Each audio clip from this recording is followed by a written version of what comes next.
Esse é mais um vídeo de matemática para desenvolvimento de jogos, né? Eu vou tratar colisão de círculos. Então é o seguinte, eu vou começar aqui fazendo uns rabiscos, né? Antes de programar é sempre bom fazer uns rabiscos, então eu vou fazer um plano cartesiano. Então a gente tem aqui o plano cartesiano, né? Então vou dar um nome para os eixos. Régua. Vamos lá, x, y. Vou fazer um y mais bonitinho, beleza? Vou fazer um círculo e vou fazer um círculo um pouco menor. Eu vou pôr eles bem distantes, assim vocês vão entender por quê, fica mais espaçadinho, mais fácil de fazer os diagramas, né? Então, olha só, esse é um critério bem interessante porque eu tenho a distância entre os centros dos círculos, né? O que eu preciso pensar? Como um círculo é representado, né? Então, um círculo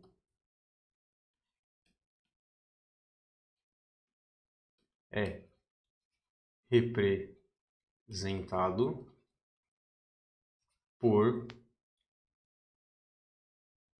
um ponto central e uma distância que é o raio. Então, beleza. Então, com essa informação, né, eu sei que aqui existe um ponto, eu vou chamar ele de A, e existe um ponto, eu vou chamar ele de B. Eu também vou dar um nome para o meu círculo, eu vou chamar esse cara de C0, e esse cara eu vou chamar de C1. Como ele é um ponto e ele está no plano, o meu A ele vai ter coordenadas x0 e y0, e ele tem uma distancinha aqui, que é o raio dele, que eu vou chamar de r0. A mesma coisa acontece para o círculo 1, que ele vai ter o ponto x1, né, de coordenadas x1 e coordenadas y1. Aí ele tem um raio. Vou usar a régua que vai ficar um pouquinho mais legal, né? Ele vai ter um raio. E eu vou dar um nome para essa distância de R1. Então, beleza. Como que eu sei que está acontecendo uma colisão? Como que eu sei que esse objeto aqui, ele invadiu esse espaço, né? Eu sei que ele invadiu esse espaço quando essa distância aqui, que eu vou chamar de H, que é a distância dos pontos ali do centro, a distância H, for menor do que a soma dos raios. Beleza? E como que eu vou obter essa distância, né? Então é o seguinte, vamos pensar que eu estou andando no meu eixo X até encontrar este ponto aqui, olhando ele perpendicular, ou seja, quando tiver 90 graus aqui, né? Deixa eu fazer. Eu consigo olhar para ele. E a mesma coisa acontece no meu Y, eu venho aqui, ó, eu venho andando em Y até que eu consiga olhar para aquele ponto, né? E isso daí faz com que a gente tenha dois números. Eu tenho o meu número x1, que é este cara aqui, e eu tenho o meu número y1, que é este cara aqui. E é equivalente a dizer que eu vim andando por aqui, 90 graus, pá, pá, pá, ou seja, eu cheguei no meu ponto central desse círculo 1. A mesma coisa vai acontecer para o meu C0, para o meu círculo 0. Então aqui eu tenho uma distância x0 e eu tenho uma distância y0. Bom, beleza, né? Isso a gente já sabia, mas faltou colocar nesses termos, por quê? Se eu pegar e levar em consideração que eu consigo calcular essa distância aqui, consigo calcular essa distância aqui, eu vou ter um triângulo retângulo e eu tenho um ângulo reto. E isso vai me possibilitar utilizar o Teorema de Pitágoras, né? Porque aqui eu vou ter um L1 e aqui eu vou ter um L2. Então vamos só pensar, dar uma limpada aqui na tela, né? Então eu tenho essa distância, aí eu tenho essa outra distância aqui, e aí eu tenho essa outra distância aqui. Aqui eu tenho um ponto, e aqui eu tenho um outro ponto, né? Então aqui é o meu ponto x1, y1, e aqui é o meu ponto x0, y0, né? Então o que acontece? Se eu pegar e subtrair o meu x0 do meu y1, eu vou conseguir essa distância. E se eu subtrair o meu y0 do meu y1, eu vou ter essa outra distância aqui. A partir disso, eu posso chamar essa distância de L2, essa distância de L1 e essa distância de H. Aí vem a minha pergunta, quem é H?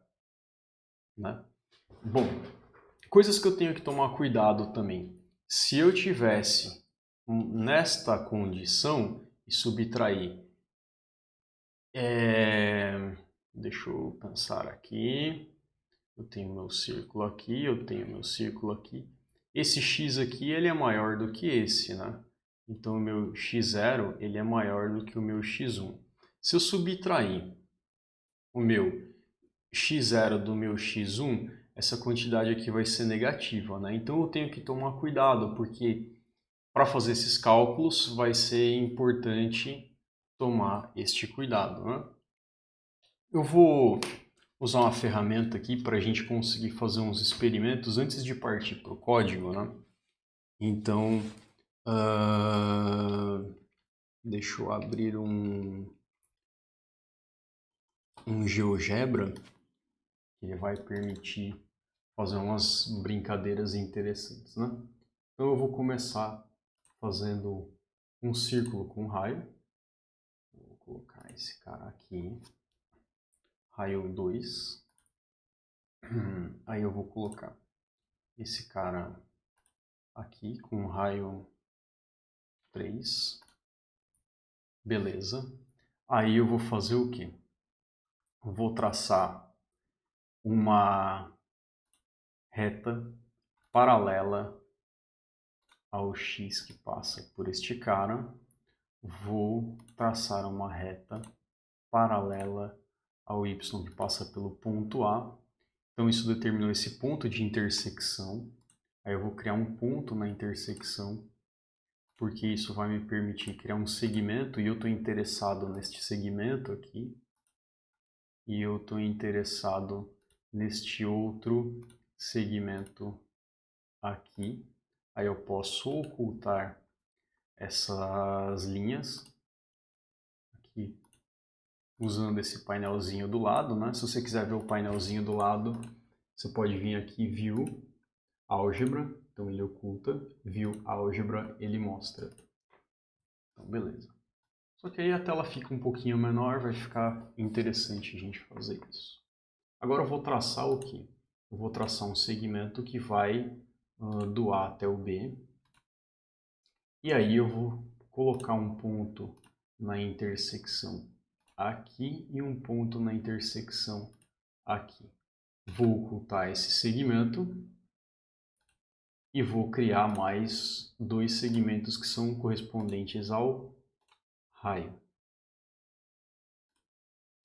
Fechou? Aí eu vou voltar a ver aquele segmento que eu ignorei. Mas antes disso eu vou pôr uma cor aqui.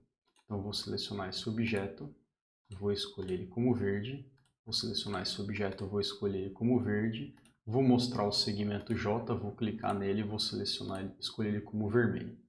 Beleza? A gente vê aqui que ficou uma cor um pouquinho diferente, né?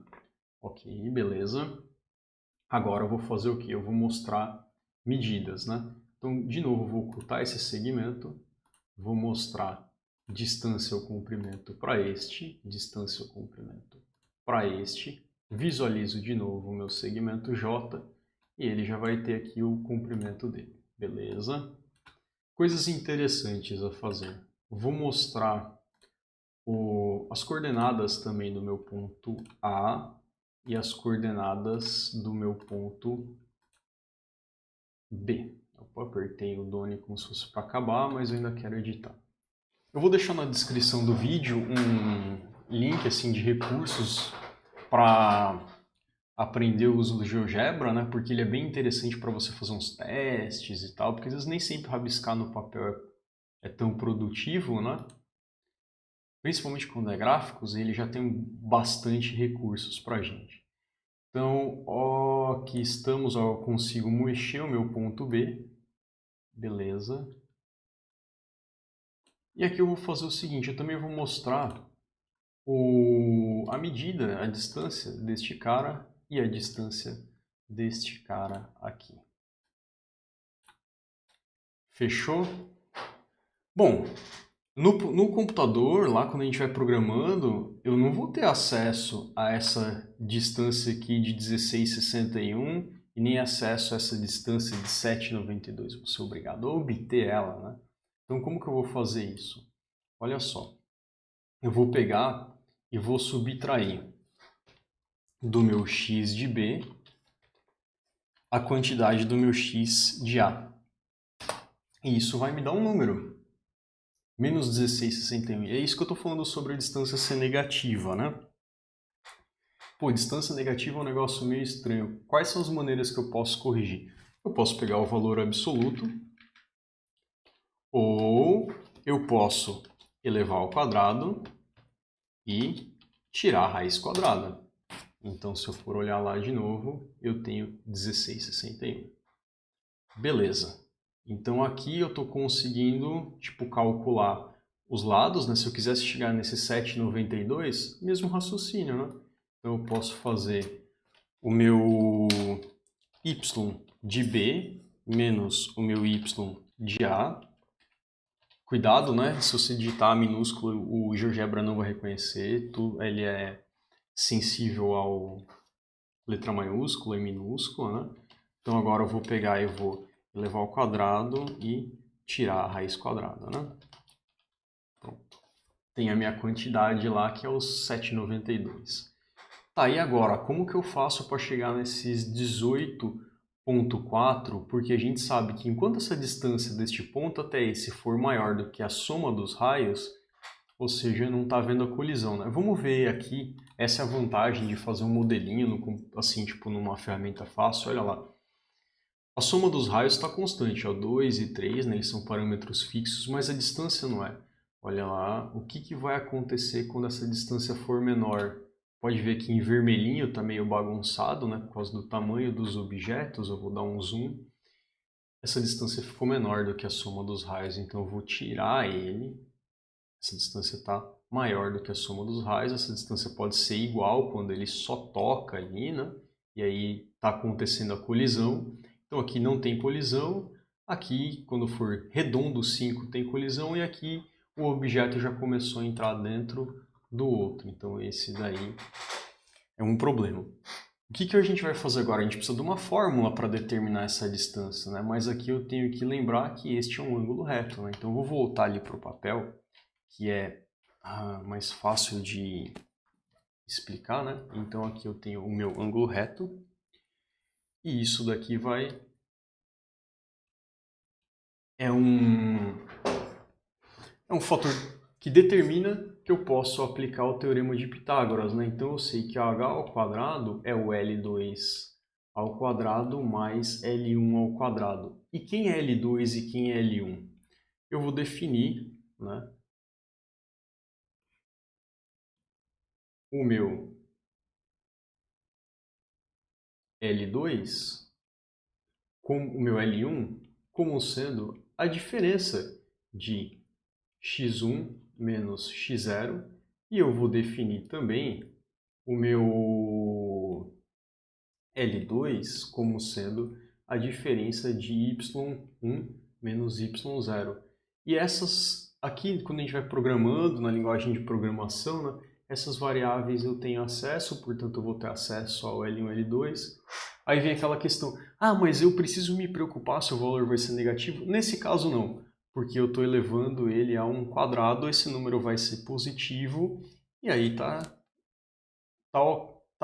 coerente, beleza, né? O que vai acontecer? Eu preciso da quantidade h e não h ao quadrado, então o que eu posso fazer? Eu posso pegar e falar que h é L1 ao quadrado mais L2 ao quadrado, raiz quadrada, né? Lembrando que raiz quadrada de qualquer número, né, é a mesma coisa que eu elevar a meio. Beleza? Então, com essas informações, agora sim eu posso partir para a programação e isso vai ficar para a sequência desse vídeo. Valeu, até o próximo.